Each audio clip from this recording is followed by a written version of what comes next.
Patrick Mahomes and Josh Allen face each other again for what is expected to be another thriller.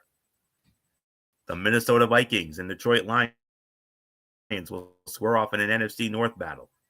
And New Orleans Saints rookie quarterback Tyler Show will make his regular season debut against the Los Angeles Rams. Hey there, welcome everybody to the Week 9 edition of TXN Sports World NFL Friday. I am your host, Anthony Florio, joined by Michael Bullock. We are awaiting the presence of good old MF Michael Fletcher. If he comes in, we'll catch him up on what he missed. If not, then we are hopeful of him being back with us tomorrow night for the Cerebral Smack Talk. Of course, we're also keeping an eye on Game 6 of the World Series. The Los Angeles Dodgers leading the Toronto Blue Jays 3-1 in the bottom of the 8th inning. We will we'll cut in with some updates if warranted. So we shall see what happens with that. So and if for some reason the Blue Jays take the lead, you want me to take over the commentary that Fletch would do if he doesn't show up? Well, you remember I did it last year. So yeah. So I could Oh yeah, I could that's do right. that I forgot about if that. Needed. Yeah, I did Only that if it's last year, needed. For the Dodgers when we did the Dodgers and the Yankees last year. So we'll see what happens. Yeah, we'll keep an eye on I'm this. hopeful. I'm hopeful that we'll get him here. So, but well, because he's the GOAT when it comes to that. So, not even close. But, anyways, yes, sir. All right, let's get into Thursday. Let's get into what we saw last night as part of Thursday Night Football on Amazon Prime Video. It was the Baltimore Ravens squaring off against MF's team, the Miami Dolphins. And it was all Baltimore in this one. 28-6. The Baltimore Ravens defeat the Miami Dolphins. The Ravens improved to 3-5 on the season. Dolphins dropped to 2-7. Next week, the Baltimore Ravens will be on the road against the Minnesota Vikings. Whereas the Miami Dolphins, well, they got my Buffalo Bills coming in. All right, we got good old MF Michael Fletcher here. MF, you didn't miss anything. We were just doing our greetings and salutations as we always do. So, and with MF here, we do have an opportunity for some possible bonus commentary. If it is warranted, it might be warranted. So MF, be on standby whenever you're ready to cut in for some bonus commentary for Game 6 of the World Series. So, yeah, Ravens and Dolphins last night. Ravens winning 28-6. Lamar Jackson back in the saddle for the Baltimore Ravens, and it's like he didn't miss a beat. Lamar Jackson was 18 of 23 for 204 yards, 4 touchdown passes, 0 interceptions. Derrick Henry, a vintage King Henry game, 19 carries, 119 yards. Mark Andrews, 2 touchdown catches. 2 catches, only 22 yards, but they were both touchdown catches. Charlie Kohler with a touchdown. And Rashad Bateman had the other. And then from there, four different players combined for half a sack each, so a total of 2. Travis Jones, David Ojabu, Mike Green, and Brent Urban. And Malachi Starks had an interception of Tua Tagovailoa. So that's the story from the Baltimore side. For the Miami side, Tua Tagovailoa, 25 of 40, 261 yards, no touchdowns, and an interception.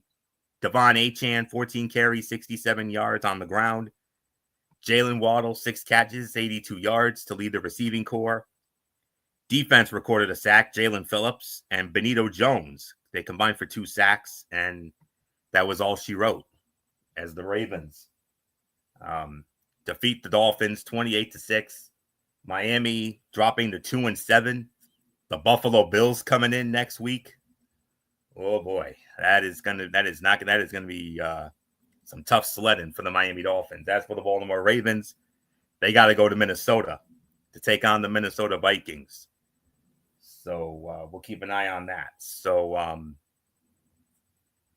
yeah, news came out earlier this afternoon. Well, Dolphin fans will be 50% gratified. Chris Grier was fired as the general manager of the Miami Dolphins. However, Mike McDaniel will remain as head coach, and I do believe that he will be finishing out the season, from what I am told. And as for the Baltimore Ravens, rumors of their demise greatly exaggerated.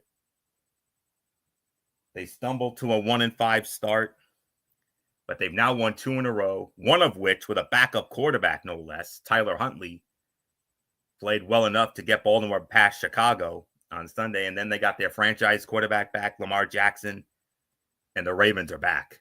There is no doubt about it. And if that's the case, oh, God help us all if the Ravens are back to, if they get their, they clearly have their mojo back now. And I don't think they'll have any trouble with Minnesota next week. We'll talk about that next week. But as for Miami, a bad season, just got worse. Yes, they did get that nice win against Atlanta. But then they came back home and just did not have any answers for the Ravens. And now you got Buffalo coming in, and we all know Miami has had a lot of issues with Buffalo over the last few years. And yes, they did take them to the limits on that Thursday night last month, but Buffalo still won the game, as we all know. So,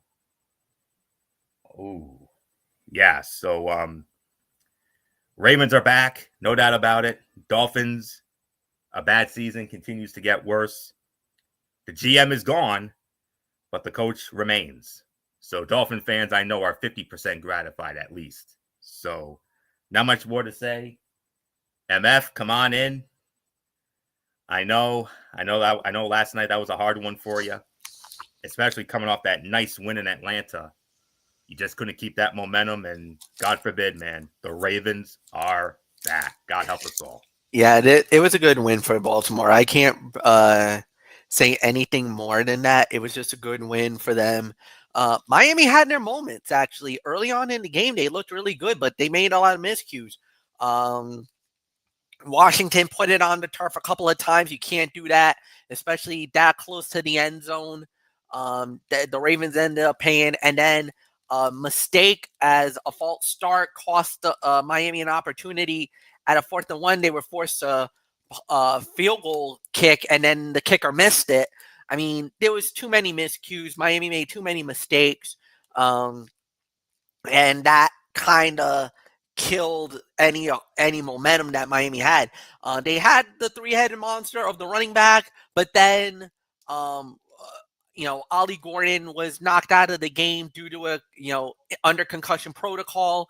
Then you had it was just a bad night all the way around for Miami. So yeah, really not more to say. So Michael Bullock, it's yours. Yeah, just a tough night for Miami, but yeah, I think Baltimore is definitely back. And if they can go on a run, that could be bad news for the AFC if they go on a run. So, yeah, I mean, at least they with the Dolphins, they got rid of the GM. I mean, at least the fans are 50% gratified, but I'm sure they're not happy to hear that Mike McDaniel is going to remain the coach for the rest of the season. Now, here's the thing. I mean, yes, Stephen Ross says it now, but if the Dolphins do keep losing and losing, when's that bubble going to start to burst? No, the thing is, and Michael Bullock, I kind of have a feeling of what might happen. McDaniel will most likely be fired at the end of the year. I don't think they're going to want to do an interim because I've heard a few names being thrown around already where that could be replacements for McDaniel. If McDaniel does get fired, we don't want to put an interim in there because if he does, the fan base is so interesting, I'll say, that if we do an in-room and then Miami catches fire, they're going to want the in-room to be the permanent head coach. We need a new, true head coach more than anything else.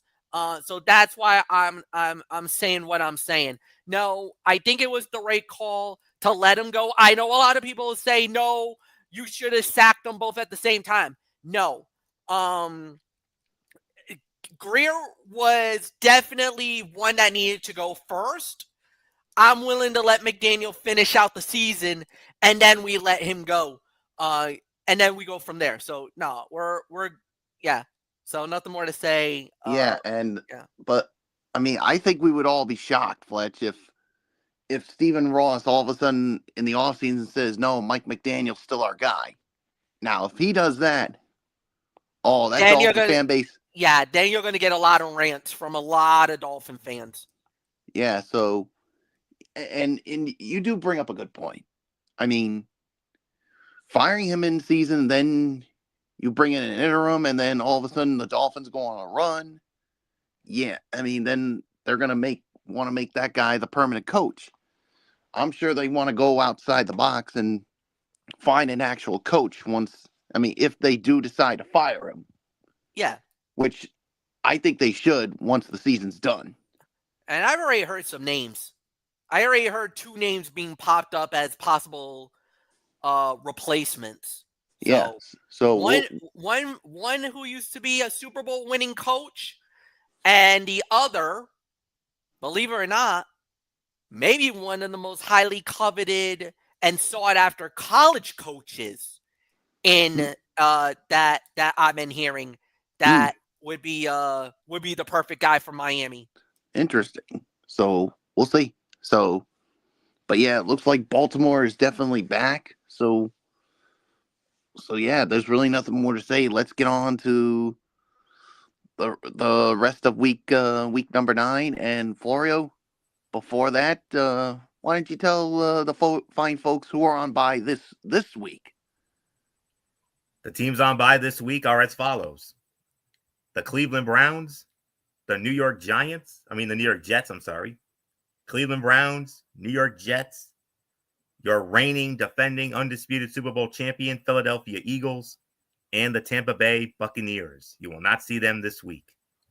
So with that being said, let's move on to, and by the way, Game 6 of the World Series, top of the 9th inning now, 3-1 still for Los Angeles. We'll see if it's warranted. I don't know if it will be, but if it is, MF will come in and we'll take it for a spin. So, anyways, get to our first game of the week, and it's on our side of the ledger, and this is our number 4 game of the week.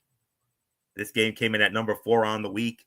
We have the Chicago Bears squaring off against the Cincinnati Bengals from Paul Brown Stadium, Paycor Stadium in Cincinnati. Spiro Ditas, Adam Archuleta, Aditi Kinkabuela on the call. Chicago opening up as a 2.5-point favorite. And the series history is tied at 6-6. The Bears, however, have won the last 3 meetings in a row, including the last one in Cincinnati in 2017. Bears smashed the Bengals 33-7. Bengals' last home win over the Bears was 2009, and they smashed them in that one, 45-10. So without any further ado, gentlemen, let's dive on in, shall we? The key for the Bears offense will be converting on red zone opportunities, which has been a struggle since week 3. Chicago has the NFL's second lowest red zone touchdown percentage, just about 37%, and scored a league low 3.9 points per red zone drive in that span. Going against a Cincinnati team that ranks 30th in red zone defense at 70.3% TD rate could help the Bears break through. Coach Ben Johnson said we place a lot of onus on being able to run the ball down there. I thought we could have done a little bit better inside the 10 at Baltimore. We had some negative plays that certainly didn't help the cause. I feel good about the plan that we put into place. If Bengals quarterback Joe Flacco with a shoulder cannot go on Sunday, this could be the ultimate test for Jake Browning, who has 8 interceptions this season. The Bears lead the league in interceptions with 11 and turnover margin. Bengals offensive coordinator Dan Pitcher said, "We've just got to play every down with a clear plan as to what you're going to do with the football and know your keys and play with vision. Don't guess and make responsible decisions." The Bengals are allowing an NFL worst 31.6 points a game this season and are seeking to avoid allowing 30-plus points in 3 straight games. The FPI gives the edge to Chicago, 55%. Now, I'll say it like this. If Flacco plays, I got Cincinnati winning. And I think it'll be a high-scoring game. It will be 35-31 in favor of Cincinnati if Joe Flacco plays. If Joe Flacco does not play, then I have the Chicago Bears winning this game. And it will be 30-16. So that's my story when it comes to it. Flacco plays, Bengals win. Flacco doesn't play, Chicago wins. Simple as that. MF, come on in. Our number 4 game of the week, Chicago. The Chicago Bears and the Cincinnati Bengals leading off week number 9. Yeah, I know, and I'm totally in an agreement with you on this one. If Flacco does not play, then it's an easy call for me. I also go with Chicago to win the game. We'll see how it plays out. Cincinnati definitely needs it more than anything else. Chicago's played good lately. We just gotta see if he really can handle the situation. So nothing more to say. Michael Bullock, it's yours. Yeah, I'm with you. I mean, with you guys. I mean, if Joe Flacco does play, then I'm going to go with the Cincinnati Bengals. But if he doesn't play, then I got to go with the Chicago Bears. So we probably won't know. We probably won't know whether Flacco does play until maybe right before game time. I mean, so that's going to really determine it. So we'll have to definitely keep a close eye on it. So if Flacco plays, I got the Bengals, but if he doesn't, I got the Bears. So let's move on. And we move on to our next matchup, one of the games of the week on the other side of the ledger. The Minnesota Vikings squaring off against the Detroit Lions, Ford Field in Detroit. The A-team, Kevin Burkhardt, Tom Brady, Aaron Andrews, Tom Rinaldi, they'll be in Detroit. Detroit opening up as an 8.5-point favorite. Minnesota, however, leads the all-time series 80-45 with 2 ties. And the Lions have actually won 5 meetings in a row with Minnesota, including last year in Detroit, which was the final game of the regular season when they were playing for the NFC North and the number 1 seed in the NFC. It was close early, but then it was in the first half, it was close. But then in the second half, it was all Detroit all the time. And Detroit smashed Minnesota 31-9. And that's the story there. So, MF, we started with you. We got Minnesota and Detroit. Carson Wentz done for the season. However, Minnesota looks like they're going to get your old buddy, J.J. McCarthy, back. But you're going up against the Lions in Ford Field. And we talk about teams that stumbled out of the gate. They've got their mojo back, and the Lions are back. Uh-oh. That's bad news for the NFC. Bad news indeed. I totally agree with everything that you just said there, Anthony. Detroit at home, it's almost a guaranteed win, no doubt about it in my mind. So yes, I'm going with Detroit to win it. Michael Bullock, it's yours. Yeah, Detroit is definitely back, and if that is, and like you said, that's the case, that's bad news for the entire NFC, because the last thing they want is this Detroit Lions team to go on a run, and they could, and if they continue on this run, they could definitely be the favorites to come out of the NFC. So we'll see what happens, but either way, I got Detroit winning as well. So it's yours, Florio. And just an update, Game 6 of the World Series about to go into the bottom of the 9th. MF, it's your call if you wanna do the right now. I'm not going to do it. However, I do reserve the right to jump in if the game gets a little closer, or if we know that there's an opportunity where the Blue Jays could win the World Series. Right now, 2-run difference. Yeah. I don't feel comfortable enough to Okay. make the jump. If it's a 1-run game, maybe I jump in. But right now, I don't feel comfortable enough to jump in on a call as of yet. But if there's a couple of base runners on for Toronto, and if there looks like maybe there's an opportunity where the Blue Jays could win it, I might jump in. But right now, I don't feel comfortable enough to warrant it yet. Fair enough. But whenever you feel ready, feel free. All right. Yeah, if it gets to a one-run game, then it may be warranted. Let's see what happens. All right. The Lions offense has largely dominated Minnesota, scoring at least 30 points in the last 4 matchups, though most defenses set out to stop the run first against Detroit, which ranks 10th in win probability added on rushing plays. The Vikings' real antagonist has been Lions quarterback Jared Goff. In those 4 games, Goff has a QBR of almost 81, completed about 79% of his passes for 1,020 yards, 6 touchdowns, and 2 interceptions. The Vikings will have to reverse those trends Sunday.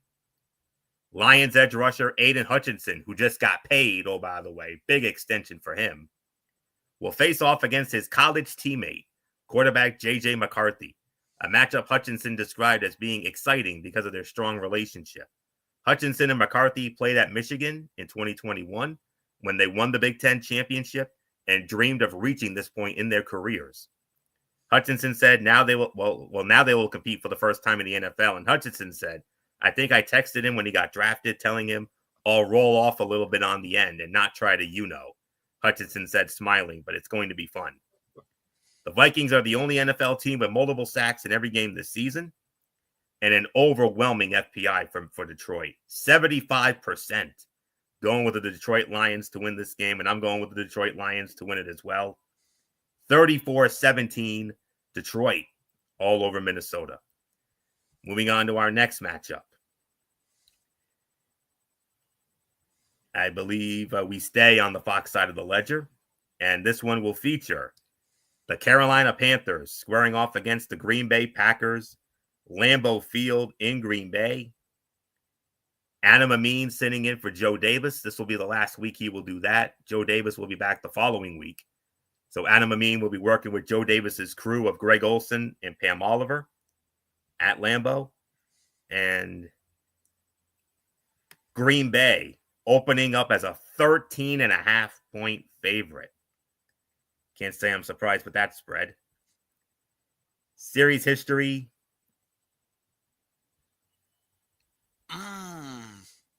It will be, okay, Green Bay leads the all-time regular season series 11-6. It's 11-6 Green Bay in the regular season. Packers have won 3 straight games in this series, including a wild 33-30 win in Charlotte 2 years ago. Last meeting at Lambeau was 2020. Green Bay won that 24-16. And I'm checking to see if the Carolina Panthers have ever won at Lambeau. They have. And that was back in 2008. 35-31, Carolina won that. Michael Bullock, we start this one off with you. Carolina and Green Bay. Green Bay coming off that nice win in Pittsburgh last Sunday night. Whereas Carolina, oh boy, did they get smacked around by my Buffalo Bills. Oofa. Yeah, that's a big time oofa there. I mean, they really laid a big one on your Buffalo Bills. I mean, they should have just. I mean, am I surprised? Carolina lost? No, I wasn't surprised, but yeah, just getting smashed the way they did, yeah. And now you got to deal with the Green Bay Packers coming off of a huge win over the Pittsburgh Steelers. Yeah, that's I definitely see that momentum continuing for the Green Bay Packers. So I got to go with the Green Bay Packers to win this one. So it's yours, Florio. Yeah. Panthers quarterback Bryce Young appears to be headed back to the starting lineup after missing last Sunday's game because of a high ankle sprain. but things could look different for the offense. Coach Dave Canellis strongly suggested he will give running back Rico Dowdle a heavier workload and ditch the alternating series with Chuba Hubbard, calling what Dowdle has done excellent. Running against the Packers, who have the league's third best rush defense, will be key to keeping the pressure off Young to carry the offense. Packers quarterback Jordan Love was on the hottest streak of his career last Sunday when he completed 20 straight passes. Coach Matt LaFleur said, "I knew it was going well, but I guess in the moment I didn't realize it was going that well." Love's start to this season, 13 touchdowns, 2 interceptions, and a 71% completion rate is reminiscent of his 8-game stretch to finish the 2023 season, when he had 18 touchdowns to only 1 interception. And LaFleur added, obviously, when your quarterback is playing really good football, it's good for everybody.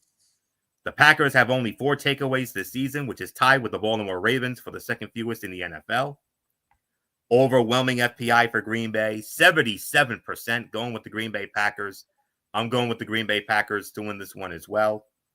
28-17, give me Green Bay. Uh-oh, we might have some interesting stuff here. No. They're calling a double. A ground rule double because it got stuck on. They're calling a ground rule double.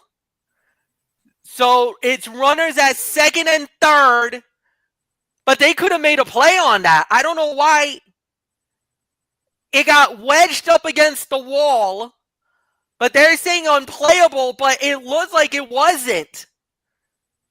Oh, boy. You want to talk? Oh, wait a minute. Oh, yeah. So they just switched it to so they gave it 3-2. All right. So, or wait. No. They just or is switched it still 3-1?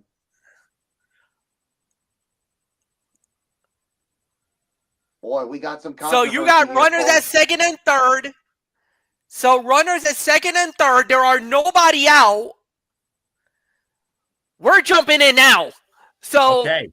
All right. So here we go. Here's the situation that just happened just moments ago. So we could just reiterate what just happened. A fly ball went into the left center field. It got wedged. It looks like it's been wedged underneath by where the base had been. If it would be called a ground rule double, it would be runners at second and third with nobody out. However, at the point that they called it, you had runners at second and third, runners at third and home. If this replay does give up, then we may have an interesting situation. Tyler Glasgow's coming out to pitch. So we got runners at second and third with nobody out. Toronto trying to make a furious comeback in Game 6. Anthony, back to you for the moment. Okay. As I was saying, well, what do you think, guys? Do you think that could have been playable? I don't know. It looked like it could have, but I don't know. Well, that's why I said we may have some controversy. We may, but I don't know because it didn't look like it was wet. Not a moment for it, but I mean, it didn't look like it was, wedged in there. But if they're calling it, then we'll see. I understand why the umpires said. I mean, because you got to make a call quickly. Yeah, you got to decide because here's the thing. At the time that they made the call, but the thing is that when he made the call, when the hands went up, you had a runner already scoring, and the second runner was already at third. So that's why I really thought they should have awarded the run in, had the guy at third with nobody out, then you play from there. But because they call ground rule double, I feel like that's a little bit of an unfortunate. I feel like Toronto may have gotten hosed on that call. And it's a huge break for the Dodgers. Should they absolutely hold on to win this game? All right. Glasgow's coming in, but the momentum has definitely shifted. So, but Anthony, to you quickly. Definitely. Well, one more thing, Florio, before you finish up. I mean, I'm interested to hear what the umpires are going to say should the Dodgers win. Exactly. All right. I have the Green Bay Packers defeating the Carolina Panthers 28-17. And not much more to say on that. So MF, let's get your quick thoughts on Carolina and Green Bay. Bad to worse for Carolina after getting smashed by Buffalo last week at home. Now they got to go to Lambeau. Oh boy. Yes, absolutely. It's going to be a tough game for them. I do believe that Green Bay is going to win this game as well. I do expect Rico Dabble to have a good game, but I just don't feel like Bryce Young and the crew is going to be able to survive that. So I'm sorry, Anthony. I'm going to have to cut you off right now because we got to go back to this game. Tyler Glasgow has come out, and he is going to be pitching for the Los Angeles Dodgers. Runners at second and third, nobody out. Fly ball. First base, 1 out. Well, that's a big first out there, Fletch. Big first out indeed. A pop-up. And that will silence for the moment this crowd. They were feeling it. But one base hit will tie the game. A home run. And it's a World Series ender. It'd be like what we saw in the 93 World Series when Joe Carter ended that World Series.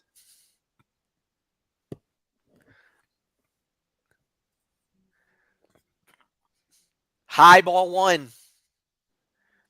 And we've seen Jimenez get some big hits, especially home runs during this postseason. And then it goes back to the top of the order, and Springer will be the batter. Oh, wait a minute. Fly ball! This one's gonna fall! No, it's out! He's going back to second! Then he got picked off! He got picked off! I don't believe it! The Dodgers have won it! The two oh most my famous... Oh my goodness! A horrific base running mistake by the Blue Jays have cost them Game 6. And we are gonna go to the two most famous words. Game 7 tomorrow night. Oh my God! I mean, what was that runner at second thinking? I mean, he wandered off too far. And now Barger, I mean, I don't know what he was thinking on that play. Unbelievable ending. The Los Angeles Dodgers have won Game 6, and there will be a winner-take-all Game 7 tomorrow night. Toronto had it. Runners at second and third with nobody out. A pop-out. And then a great heads-up play for a double play to end it. And the Dodgers live for one more night. Toronto had the title, maybe in their grasp. And the Dodgers have slammed the door on this Game 6 in an emphatic way. You cannot even believe this. So we are going to crown a champion tomorrow night. It's either going to be the Blue Jays winning their first World Series title since 1993, or the Dodgers are going to defend their title and be the first repeat champion since that New York Yankees team that won 3 in a row. Glasgow with the save, Yamamoto with the win, Gossman a tough luck loss, and just the agony on the Blue Jays fans says the whole story. They thought they had it. They felt like they had it.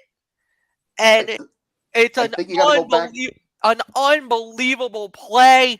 A heads-up play, the toss to second, and it's game over. And we are going to a Game 7. And now with that Dodgers win, now you got a question about that that play we saw earlier where the ball got stuck, where you're going to have Blue Jay fans basically saying that shouldn't have been a dead ball. That should have been a tie game. That should have been a tie game. So it's going to be interesting to see, boys, what the umps will say after the game about that controversial call. Oh, the only thing I can say is hold the party. Hold the party. Well, somebody's partying tomorrow night. Yes. It's and I got to put it out there. or it's going to be the Toronto Blue Jays. Oh, And we can't postpone tomorrow night. We got to be on tomorrow night. We got to be. Yeah. I mean, this is too big. I think Shohei is going to probably get the start because Glasnow was used tonight. Very likely. Mm-hmm. Very likely. And I think they mentioned it during the broadcast. They said if they brought Ohtani in relief in a game 7, then he would be removed from the lineup. So we'll see. We'll find out. Man, what a finish. You thought that was exciting. Wait till tomorrow. Yeah. And quick thing, Florio, since I'm going to be home tomorrow night, World Series Game 7 chat. I'm sorry, Bullock. I have family plans tomorrow. All right. No problem. Yeah, I would have, if I didn't, I definitely would, but no. All right. Well, anywho, let's get back to this now. Yeah. Got a family commitment tomorrow night here. So, all right. Okay. So, oh man, how do we follow that? I have no clue. All right. So I think we all gave our thoughts on the Carolina Green Bay matchup.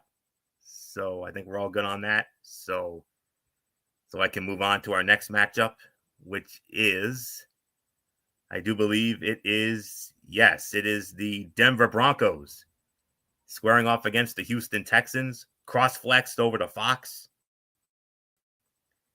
And this will be from NRG Stadium, Reliance Stadium, Houston. And let's see who's on the call for that one. It will be Kevin Kugler, Daryl Moose Johnston, and Allison Williams. And the spread, believe it or not, Houston is opening up as a 1.5 point favorite here, even though Denver leads the all-time series 6-4. Last meeting 2 years ago in Houston winning 22-17. Broncos last won in Houston in 2019, 38-24, the final there. And speaking of 2019, for the first time since 2019, we will see a Game 7 in the World Series. So, very exciting stuff, to say the very least. All right. Let's now get to Denver and Houston as we continue on with this very exciting edition of NFL Friday. Denver will be without Pat Surtain II with a left pectoral strain starting this week. For a team that plays the most man-to-man coverage in the league, the Broncos are the only team that plays at least 60% of coverage snaps in man.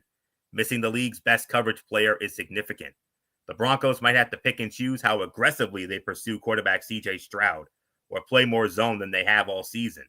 It was a difficult balance for Denver the last time it faced Stroud in 2023 when he had 274 passing yards on 16 completions but was sacked 5 times. The Broncos lead the NFL in sacks with 36, while the Texans' offensive line ranks 28th in pass block win rate at 55%. One group is perceived as a strength, and the other group is slowly improving. Last week, Houston gave up no sacks for the first time this season, so the hope is the line can carry that momentum against one of the NFL's top defenses. The Texans have allowed 103 points through the first 7 games of the season, fewest in franchise history. Very close FPI here, guys. They give it to Houston, but it's 50.1% going with Houston. I'm sorry, I do not like that FPI whatsoever. With all due respect, I got to go with the hot team. I got to go with the Denver Broncos right now. I think Denver will eke it out. I'm going to say 23-17. Denver gets by Houston. But would I be surprised if Houston won? Probably not, because let's not forget, Houston beat San Francisco last week. Huge win for them. If they can knock off Denver, who knows? We might have to talk about Houston as a dark horse team to watch in the AFC. So 23-17. I'm still going with Denver, though, to win. So not much more to say. MF, if you're recovered from that exciting finish in Toronto, let's get your thoughts. Denver and Houston. Houston with a nice win over San Francisco. Denver all over Dallas at home. Wow. Yeah, and I think a lot of people did not even think that was going to even be possible. But yeah, look, I kind of feel like with everything going on here, yeah, I totally agree with everything you just said. I believe it will be. I gotta feel like Denver's gonna win this one. I don't know why. I feel like it's gonna be. So yeah, give me Denver to win it. I really got nothing more to say. And Michael Bullock, it's yours.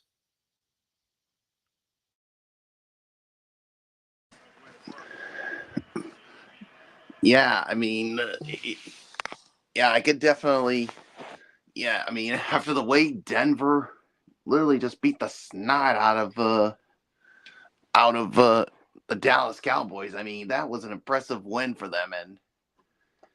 And yeah, I just don't see how Houston can hang along here. So I'm going to go with the Denver Broncos to win this one. Yes, they're not going to have Sertan, but I think no Sertan, no problem for them. So give me the Denver Broncos. It's yours, Florio. All right, Bullock, we move on to our next matchup. We're back on our side of the ledger here. This is our number 3 game of the week. This game came in at number 3. The Atlanta Falcons squaring off against Michael Bullock's New England Patriots, Gillette Stadium in Foxborough.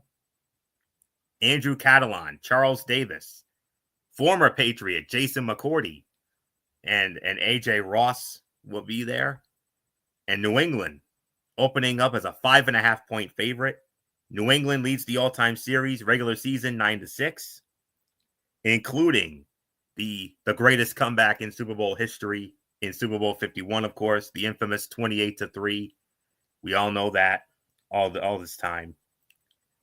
Last meeting was 2021 in Atlanta. New England shut out Atlanta 25-0.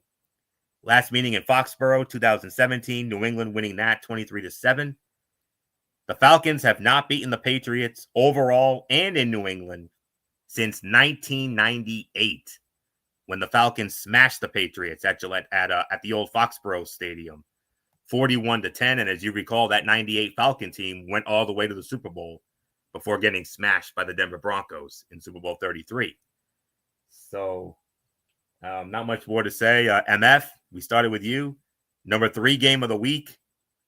The Falcons got smashed by your Dolphins last week, whereas the Patriots kept on rolling against Cleveland. Do they keep it rolling against Atlanta? I think they will. I think New England right now feels like they are the best team out there. So yes, I do believe that New England should win this game. They've been playing so good lately, so I really got nothing more to say. Yeah, give me New England to win it, Michael Bullock. It is yours. What a turnaround, huh, Bullock? Yeah, I mean, the thing is, we knew that this team was going to turn around, but did anybody think that A, they were going to be 6-2, and B, that they're going to be in first place in the AFC East? MF made a great point on last week's show. He said they were ahead of schedule, and I agree. What about you? You're I the agree insider. too. I mean, the thing is, we knew this turnaround was, we knew this turnaround was going to happen. But did we think it was going to be this good? I don't think so. But I mean, yes, they have an easy schedule, but I think whatever Vrabel is preaching, this team is buying in, and also with the coaching staff they have this time. I mean, with Josh McDaniels, Drake May is, and he's playing really good. And there are some people out there who are saying that Drake May should be in the MVP conversation. Now, I don't know about you guys, but I think him being in the MVP conversation is a little bit of a reach. I mean, look, I mean, I love what I'm seeing from him, but I need to see some more before I can say, yes, he's in the MVP conversation. But I love what I'm seeing. The defense continues to play really well. And yeah, I mean, I do expect this run to continue for New England. So give me the Patriots to win. And I think they're going to go to 7-2 and let this magical turnaround season continue. So nothing more to say. Florio, I mean, like Fletch said, they are ahead of schedule. I mean, we knew this turnaround, we knew they were going to have a bounce back season, but did anybody think they were going to be like this? I thought they were going to be good enough for a wild card spot because I thought Buffalo was going to have a clear path to the division, but not so fast, my friend. Oh no. Well, not only are they leading the division, but if the season somehow were to end today, They'd be the yes, two. they would actually have a home playoff game. At least two, because they're the 2 seed. Yeah, only Indianapolis is ahead. So yeah, if things go that way, they would have not one but 2 home games. My goodness. I mean, last time I checked, the year was 2025, right? I mean, yeah. What is this? 2005, 2006, where we have the Colts and the Patriots leading the AFC? I mean, you could actually say the next tough game for them is the team they're going to be playing next week, the Tampa Bay Buccaneers. But other than that, with the schedule I mean, yes, Buffalo's a tough one, but other than that, it could be very favorable schedule, Bullock. I could see them basically going 13-4 if that's the case. You've got a very favorable schedule coming up here. You're set up very nicely. So, and all I can say is yeet on that one. Yeet on that is right. All right. Miami's Tua Tagovailoa was the first quarterback to throw for over 200 yards against the Falcons' defense. Now Atlanta has the task of containing Patriots quarterback Drake May, whom defensive coordinator Jeff Ulbrich referred to as a younger Josh Allen. And I could not agree with that sentiment more. Expect continued aggression from a defense that leads the league in blitz rate on opposing dropbacks, 47.8%, and has allowed the fewest passing yards a game at 149.1. Patriots starting running back Ramondre Stevenson with a toe did not practice Wednesday or Thursday, highlighting potential depth concerns at the position as rookie Travion Henderson and former practice squad player Terrell Jennings, an undrafted free agent in 2024, are next up. The team also added 3 running backs to the practice squad last week: Dearness Johnson, Jonathan Ward, and Rushawn Baker. May noted that the Falcons' stingy pass defense and blitz-heavy approach, and considering Stevenson is also the Patriots' most reliable running back in pass protection, whether he can play, is a top storyline. Stevenson with a team-high 62% of offensive snaps. Patriots wide receiver Kayshon Boutte has a receiving touchdown in 3 straight games. He could become the 3rd Patriot player in the last 10 seasons with a receiving touchdown in 4 straight games. Solid FPI for New England, 65% going with the New England Patriots. I'm going with the New England Patriots to win this game as well. 31-20. Give me New England to keep up this magical start to this season. What a story. All right, moving on to our next matchup. This game comes in at number 5 on our side of the ledger. This is our number 5 game of the week.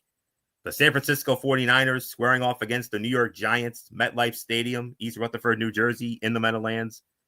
Kevin Harlan, Trent Green, and Melanie Collins on the call. San Francisco opening up as a 2.5-point favorite. In the series history between these two, it favors, regular season-wise, it favors San Francisco, 18-17. And the 49ers have won the last 2 meetings in a row, including the last meeting in New York, which was in 2020. San Francisco smashed the Giants 36-9. Giants last beat the Niners in 2018. That was in San Francisco, 27-23. And their last home win against the Niners was in 2015, 30-27. I believe I do believe this one goes to Bullock here. So, Bullock, 49ers and the Giants, our number 5 game of the week. Your thoughts? Yeah, a lot of history with these two teams here, and yeah, the injuries continue to mount for the 49ers, but somehow they still find ways to get it done. So, and I do expect that to continue, but I mean, especially unfortunately with some of the big injuries for the Giants, first with Malik Neighbors and then Scatterboo, who suffered that horrible ankle injury where I'm not even going to bother describing it because let's just say, folks, that was it was gruesome. If you're squeamish like all of us, don't watch that video. Yeah, I'll just say the ankle is not supposed to bend the way it did. It's supposed to go east, not west. Yeah, and he's pretty much done for the season with that. So yeah, it's going to be tough. So I got to go with the 49ers to win this one. So it is yours, Florio. Yeah. Preparing for this show like I always do, I came across something very interesting, which I'll get to in just a minute, as it pertains to this game here. 49ers are averaging just 20 points a game. They're lower through 8 games since Coach Kyle Shanahan's first season in 2017. This week, they face a Giants defense that has allowed 215 points. It's most in an opening 8-game stretch since 2019. There goes that year again, 2019. For the 49ers to take advantage of that, they will need their offensive line to protect better than it did against Houston. They're similar in the fact they have an elite defensive line, as good as there is from the 5 rushers that they get on the field at the same time, and the depth they have behind them, said Coach Kyle Shanahan. They are as good as it gets from a pass rush standpoint. The Giants have to move forward without rookie running back Cam Scatterboo, who is out for the season because of a dislocated ankle and fractured tibia. Quarterback Jackson Dart said, other guys just kind of have to pick it up. That starts with second-year running back Tyrone Tracy Jr. and extends to veterans such as wide receiver Darius Slayton. New York will need some playmakers to step up against San Francisco's top 10 scoring defense. 49ers are second in the NFL in passing yards a game this season, 259.3, trailing only the Dallas Cowboys. The FPI is actually giving this to the Giants. 56% to the Giants?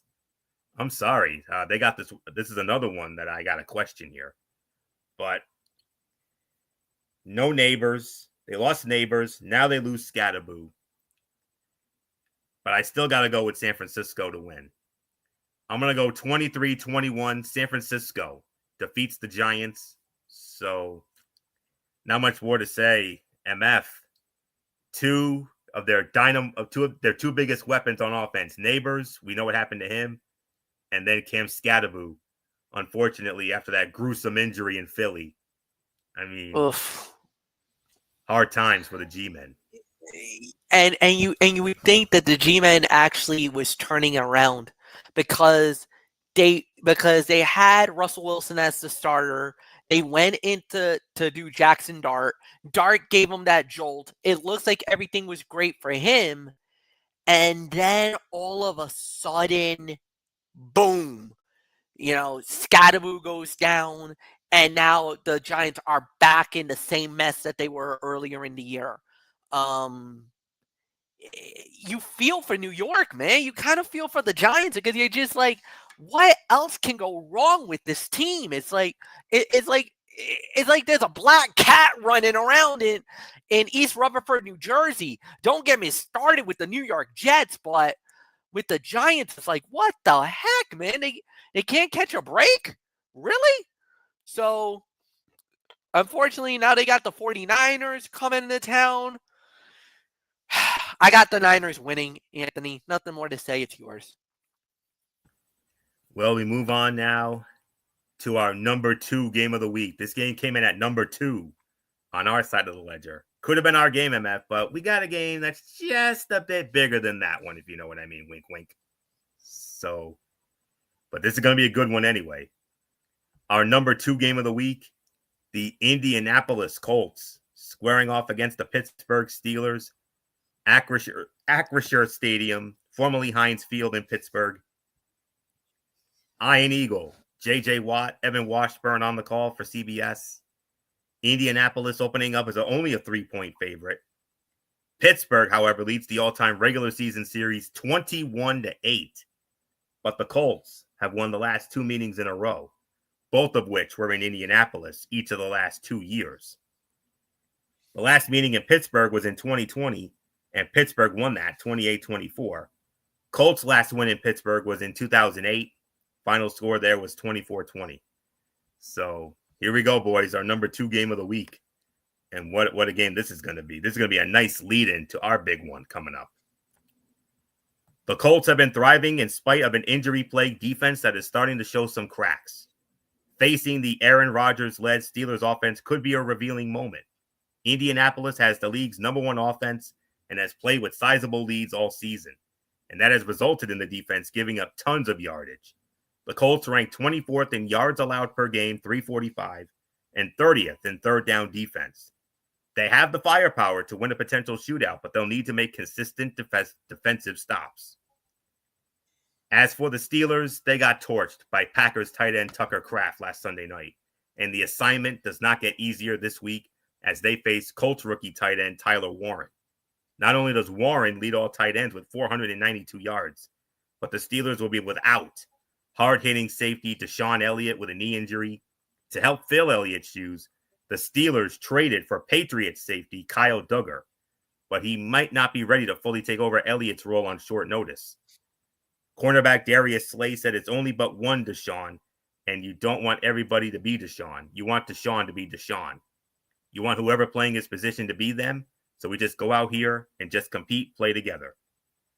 Colts running back Jonathan Taylor has scored 14 touchdowns this season, which is equal to or more than 5 NFL teams thus far. Those 5 teams: Cleveland, New Orleans, Atlanta, Las Vegas, and Tennessee. Solid FPI for Indy. Just about 58% going with the Indianapolis Colts. I got to go with the Indianapolis Colts to win this one. I think this will be a shootout, but I think Indy's going to pull it out. 35-28. Give me Indianapolis to defeat Pittsburgh in what will be a very exciting lead-in to our huge main event coming up. So not much more to say. MF, Colts, Steelers, number 2 game of the week.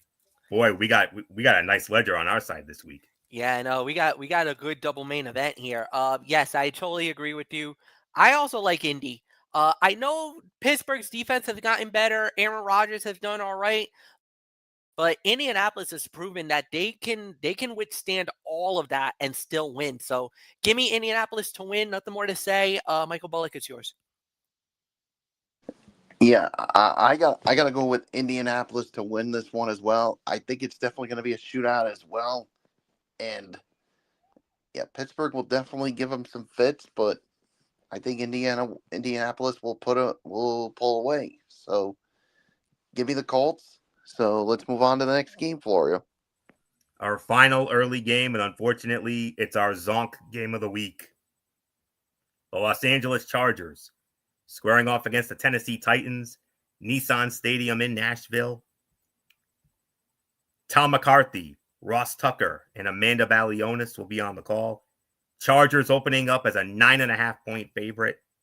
Chargers lead the all-time regular season series 29-16 with a tie. They met in LA last year. Chargers won that 27-17.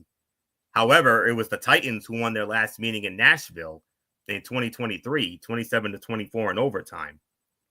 The Chargers have not won in Tennessee since 2009, 42-17. I think that was a Christmas game, if I'm not mistaken. So, but yeah, that's the story there. So, MF, I'm sorry to do this to you, but you got to lead off on the Zonk on our Zonk game of the week: the Los Angeles Chargers and the Tennessee Titans.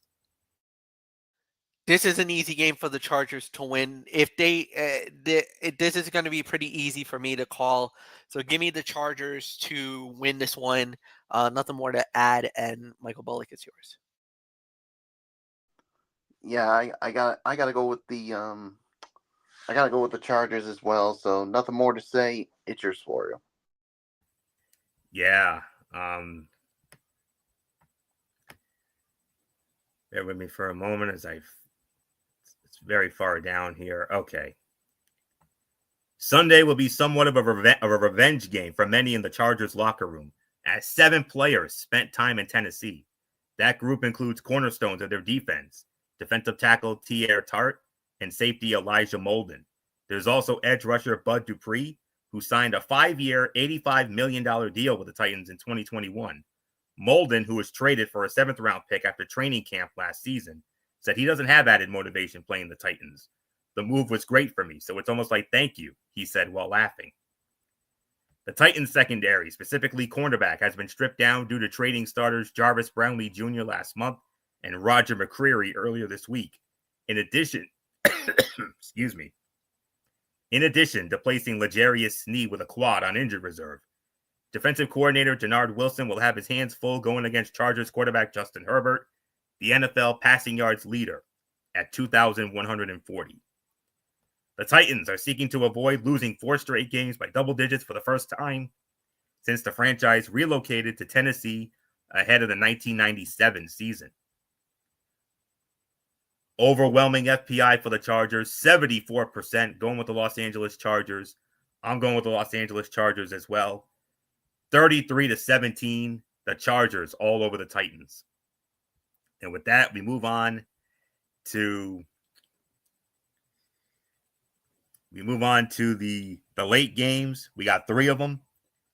We have 2 4:05 games on Fox, and then that game at 4:25 on CBS. And we'll get to that in just a moment. But first, we got to take care of this nasty business here. We'll start it off with the New Orleans Saints squaring off against the Los Angeles Rams from SoFi Stadium in Inglewood in Los Angeles.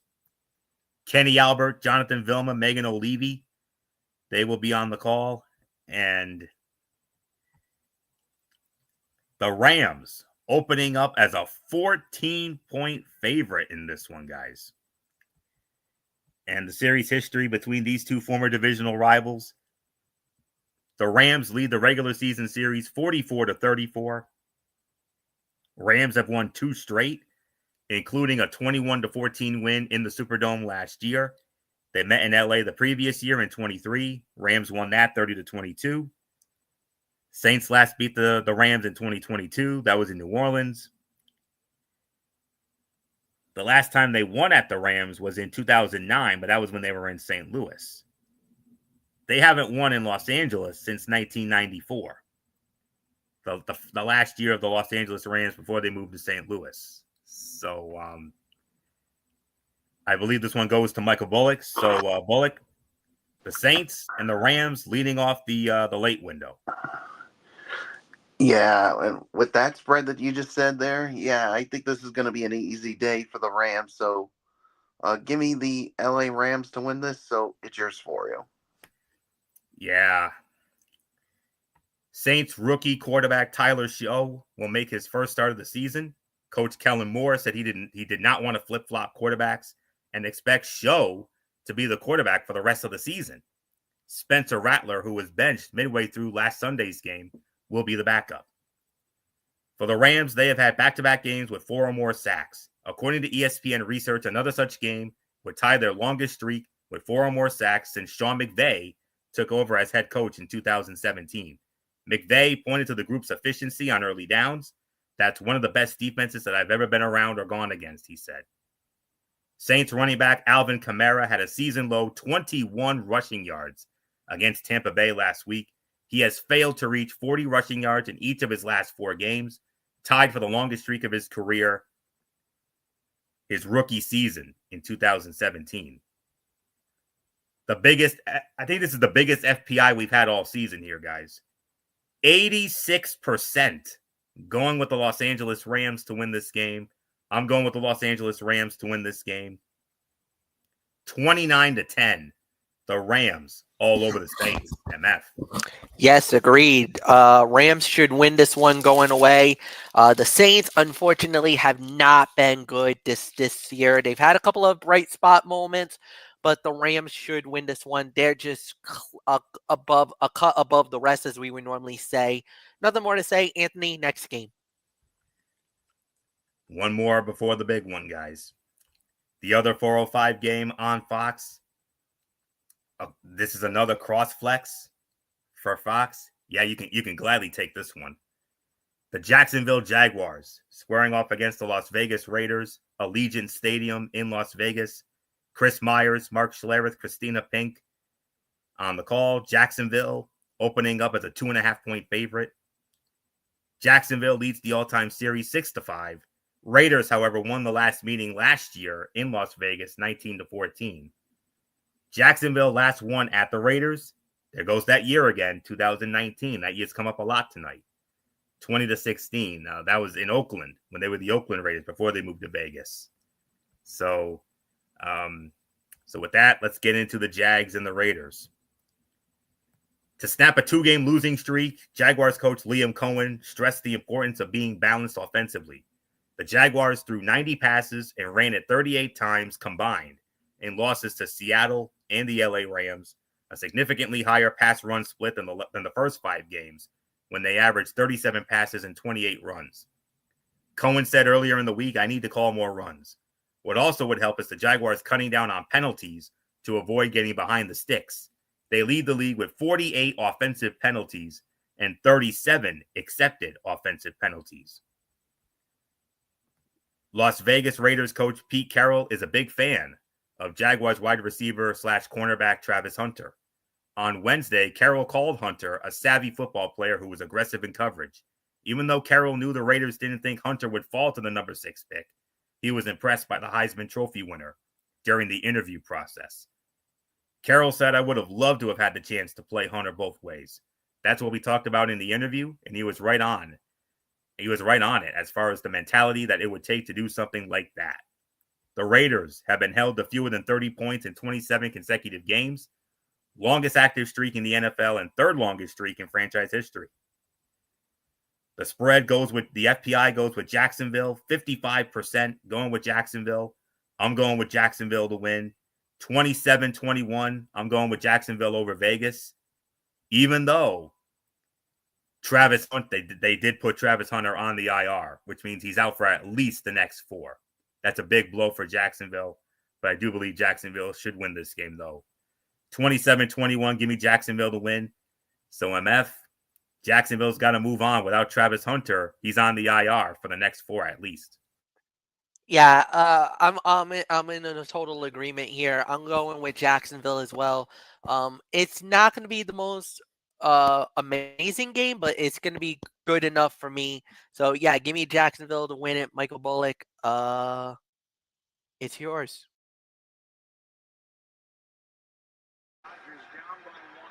Yeah, I gotta go with the Jacksonville Jaguars as well. I mean, yes, even without Hunter, I still think they're gonna find a way to get it done. So, give me the Jags to win. So, that being said, Florio, it's time to get into our main event. The most anticipated game of the season so far. This is our game of the week, our game of the year. And what a game to come back to after the World Series. Oh, my goodness. Wow. Here we go, boys. The main event. 425. CBS. Everyone is getting this game. This is going to be nationally televised. No other game in this spot. It's all about this game right here, and rightfully so. Rematch of last season's AFC Championship game. The Kansas City Chiefs squaring off against my Buffalo Bills, Highmark Stadium, Orchard Park, New York. There's only one broadcast crew who can handle this game. Hello, friends. Jim Nantz, Tony Romo, Tracy Wolfson. Kansas City is opening up as the favorite, but the spread is only 2. It's a 2-point spread for Kansas City. Buffalo leads the regular season series 28-21 with a tie. Last regular season, we all remember it. 30-21, Buffalo winning it. Josh Allen with the run of his career. You remember the run. We're going to remember that run for the rest of our lives. I know I am. Kansas City has not won in Buffalo in the regular season since 2020. That was a 26-17 game during the pandemic, of course. Their last overall win in Buffalo was that infamous divisional playoff game in January of 2024. And then the Chiefs, of course, went on to win the Super Bowl after that.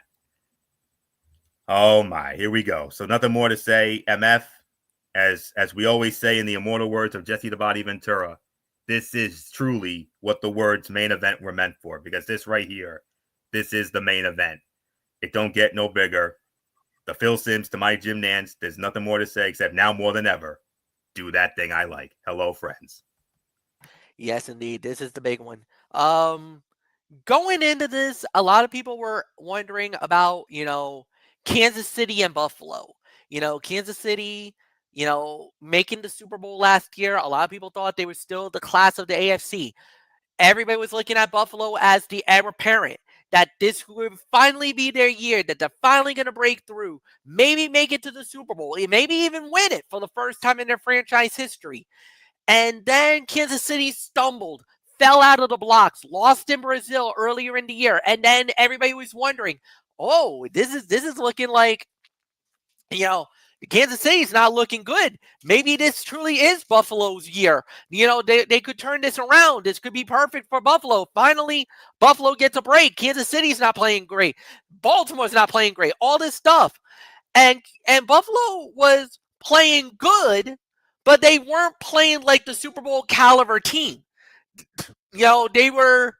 They had that come from behind win against Baltimore. Then they had to fight a little harder against the Saints. Then Miami gave them a run for their money, where Buffalo had to survive and towards the end and win that game. And then the game against New England, and Buffalo got exposed. There was New England played the perfect game and won. Then couple that with a complete obliteration where Buffalo lost to Atlanta, of all teams, Atlanta, at the Dome, when Bijan Robinson single-handedly beat Buffalo. And now everybody was like, whoa, wait a minute. What Buffalo team is this? What's going on here? So you got two teams right now.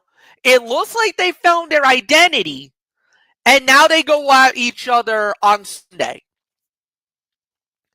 Traditionally, for some odd reason, Buffalo plays better in the regular season against Kansas City than they do in the postseason. So, and it's at home. I really feel like Buffalo may have figured it out. So I'm going to go with the Bills. Maybe the game against Carolina was the get right for them to change everything around. So give me Buffalo to win. Close game. Michael Bullock, I give it to you.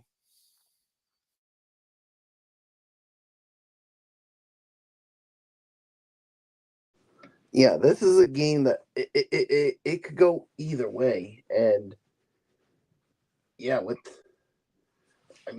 and like you said, Fletch, Buffalo always seems to come out on top when they play in the regular season, but it seems as though when it's the playoffs, it's always Kansas City. So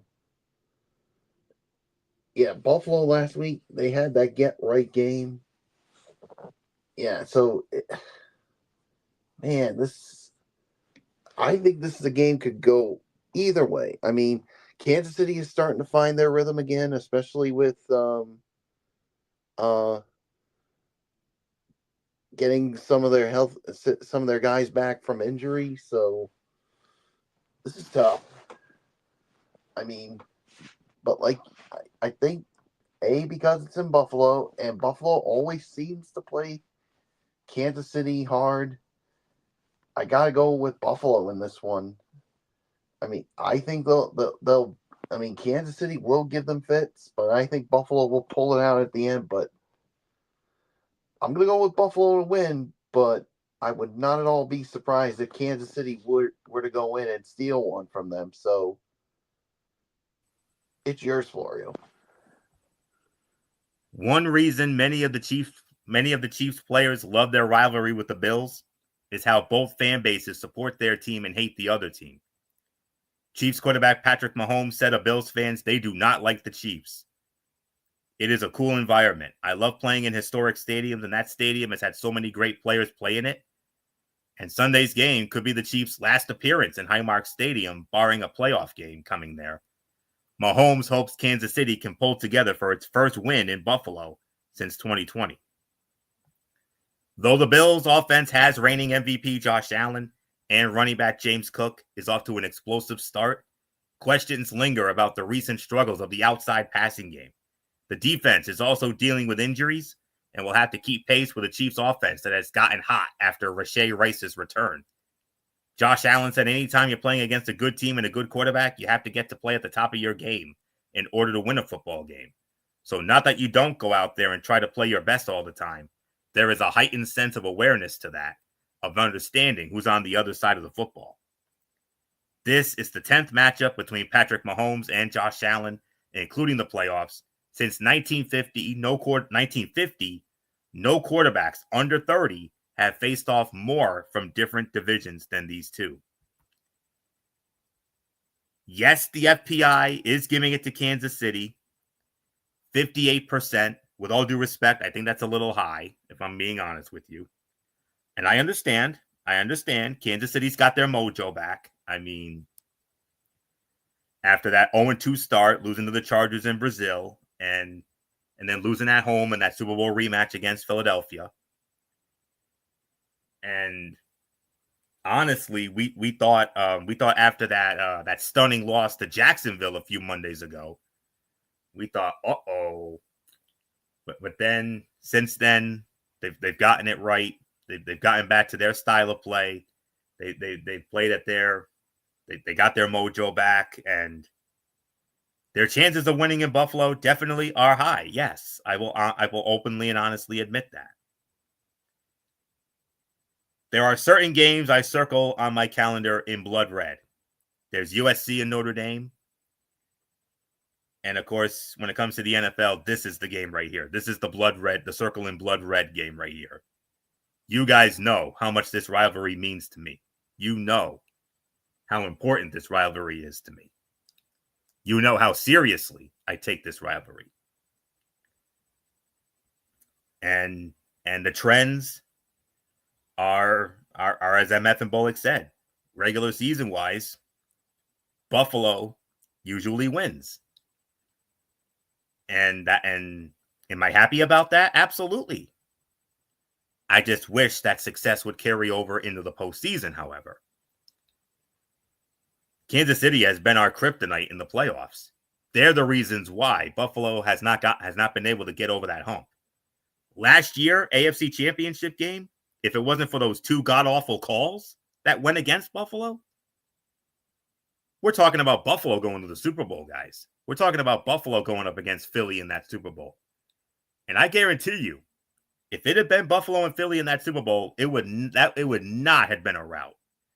It could have gone down as one of the greatest Super Bowls of all time. It really could have.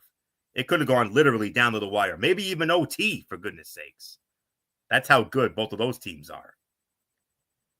And yeah, I mean, MF said it best. Buffalo got off to that red hot start. They started 4-0. They had that insane comeback against Baltimore, which to this day, I still can't believe they pulled that out. They had no business winning that game, but somehow they did. And I couldn't believe it.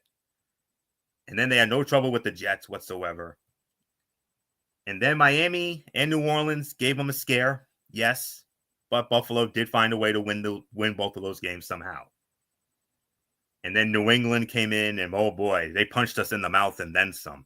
Oh my goodness. And then Atlanta, Bijan Robinson ran circles around that defense. Then they had that much-needed bye week. And then last week, oh boy, they took out all that frustration out on the Carolina Panthers. A 40-9 beatdown. Defense recorded 6 sacks. J.A. had a good enough game. The Cook finally cooked. Over 200 yards rushing and 2 scores in that game. Career game for Jimbo Cook. And I'm hoping for more. I'm hoping that momentum continues here. Now, would I be surprised if Kansas City wins this game? I certainly would not. I absolutely would not. But the game's in Buffalo. This is the regular season. This is not the playoffs. And until I see differently, I'm going to go with my team. I'm going to go with the Buffalo Bills to win this game. I think it's going to be a 5-star classic. I think we're going to get some of that Shakespearean drama like we had last year. I would love to see J.A. do another epic run like that. That would end up being the difference. 27-24. Give me Buffalo to defeat Kansas City. Seeing that this is the regular season, but I would certainly not at all be surprised if Kansas City wins. And even though I hate their guts, I will be honest with you, I am the biggest hater of that team, especially because of certain things nowadays. However, as I always say, whether I like the opponent or whether I hate the opponent, I will always respect the opponent that my team goes against. I respect Bullock's Patriots. I respect MF's Dolphins. And I respect all the other teams that I go against. And yes, that even goes for this team as well. As much as I hate their guts, I do respect. I have mad respect for the Kansas City Chiefs. Yes. But since this is the regular season, I got to go with the Bills. But make no mistake about it, regardless of who wins, this is going to be one hell of a game, and we're all going to be winners here. Because every time these two get together, something crazy happens, and don't be surprised if anything crazy happens in this game. Sunday Night Football on NBC. We got the Seattle Seahawks going up against the Washington Commanders. Northwest Stadium, formerly FedEx Field in Landover, Maryland. Sunday Night Football on NBC. You know who's working that as always. Mike Tirico, Chris Collinsworth, and Melissa Stark. Seattle opening up as a 3-point favorite. Washington, though, leads the regular season series 13-7.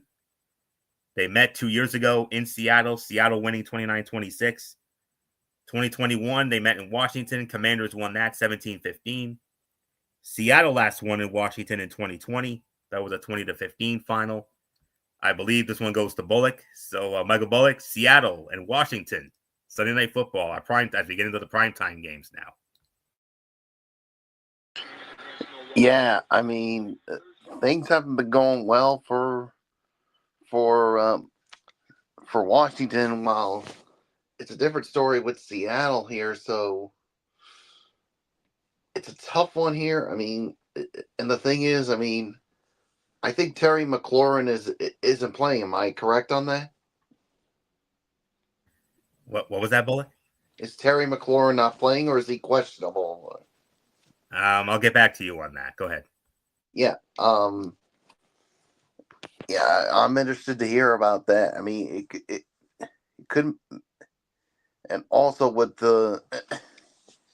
what's going on with Jaden Daniels, if he's playing, that's the thing too. So if McLaurin's out, McLaurin is out, and is Daniels out too? He's in line to return. That's all right. So, this is a tough one. I mean, I know Daniels is returning. It is confirmed. Daniels is back. Yeah. I know Jane Daniels is back, but not having Terry McLaurin, yes, you still got Deebo Samuel, but I don't know. I got to go with the Seahawks in this one. I mean, especially with the way Sam Darnold is playing right now, so I'm gonna go with the Seahawks to go into Washington D.C. and steal one from the Commanders. So it's yours, Florio. Yeah. Let's find it here. Well, going in, they were not sure which Commanders quarterback they would face on Sunday night, Jaden Daniels or Marcus Mariota. But Seahawks coach Mike McDonald said Wednesday that they don't need drastically different game plans for either because Washington runs the same offense regardless. He said, I think both operate it really well. Both have really great arm talent. Both can extend plays. Both are really fast. Washington's defense continues to allow explosive plays. Commanders have allowed 27 pass plays of at least 20 yards, and only 4 teams have yielded more. Only one team, Dallas, has allowed more total yards on such plays. It's due to myriad problems, from communication to discipline and sometimes just getting beat. Meanwhile, in only 7 games, Seahawks wide receiver Jackson Smith-Njigba leads the NFL with 14 catches of 20-plus yards and has 101 more total yards off such plays than any receiver in the NFL. Seahawks quarterback Sam Darnold has had 19 completions of 20-plus air yards, most in the NFL this season. The most by a Seattle player in the first 8 games of the last 20 seasons is 20 by Russell Wilson in 2017 and that year again, 2019. The FPI goes with Washington, though, 57%. But if I'm being honest, I disagree with that once again. And as far as that FPI goes in the last game with the Kansas City and Buffalo, I was expecting that to be the pick 'em. I was expecting that to be like a 50, 51% type thing. But this one here, 58% for Washington, 57% for Washington. I don't know, especially with Scary Terry out. I don't know. I gotta give a slight edge to Seattle here. 28-21. Give me Seattle to win. So not much more to say. MF, no Scary Terry, but they do have Jaden Daniels coming back. They do got Jaden Daniels coming back, but without Scary Terry, I don't see it happening. Give me Seattle to win it. Close game, exciting game, but Seahawks win. Florio. Yep, we got one final game on the night, and that is Monday Night Football on ESPN at 8:15, also simulcast on ABC. A renewal of an old school NFC East divisional rivalry. The Arizona Cardinals squaring off against the Dallas Cowboys. AT&T Stadium, Jerry World in Arlington, Texas. You know who's working Monday Night Football as always. Joe Buck, Troy Aikman, Lisa Salters, Laura Rutledge. Dallas opening up as a 3-point favorite. Dallas leads the regular season series 56-34 with a tie. Arizona, however, has won the last 3 meetings in a row with Dallas. 28-16 in Arizona 2 years ago in 23. And the last meeting in Dallas in 2021, 25-22. Matter of fact, the Cardinals have actually done pretty good in Dallas as of late. Dallas has not beaten Arizona at home, believe it or not, since 2005 at the old Texas Stadium, 34-13. So here we go, guys. As it pertains to the Arizona Cardinals, they are at the proverbial fork in the road with their season. If all the tweaks they made during the bye week pay off with a win, they could salvage a season that has been marred by a 5-game losing streak. If they extend that losing streak to 6 games, the season could be hanging on by a thread. Coach Jonathan Gannon said, I think the main thing for us is you can't look into the future. You can't look back now. We are where we are. We got to do everything that we need to do to try to win a game. At 3-4-1, the Cowboys are in must-win territory at the midway point of their season, not just for playoff purposes, but for feeling like the season isn't slipping away purposes. Since 2000, the Cowboys are 15-10 in games before their bye week. In the last 10 seasons, they have made the postseason. They have lost the game before their bye only once and still made the playoffs in 2018. That year, they made a season-changing trade for Amari Cooper before the trade deadline. Do they have a similar move in store this season? Cowboys are the first team in NFL history to average 30 points a game and have a negative point differential through the first 8 games. Decent FPI for Dallas, 61%, going with the Dallas Cowboys. I'm going with the Dallas Cowboys to win this game. I'm going to go 33-24 Dallas over Arizona on Monday night. Not much more to say. MF, your thoughts on Monday night, Arizona and Dallas?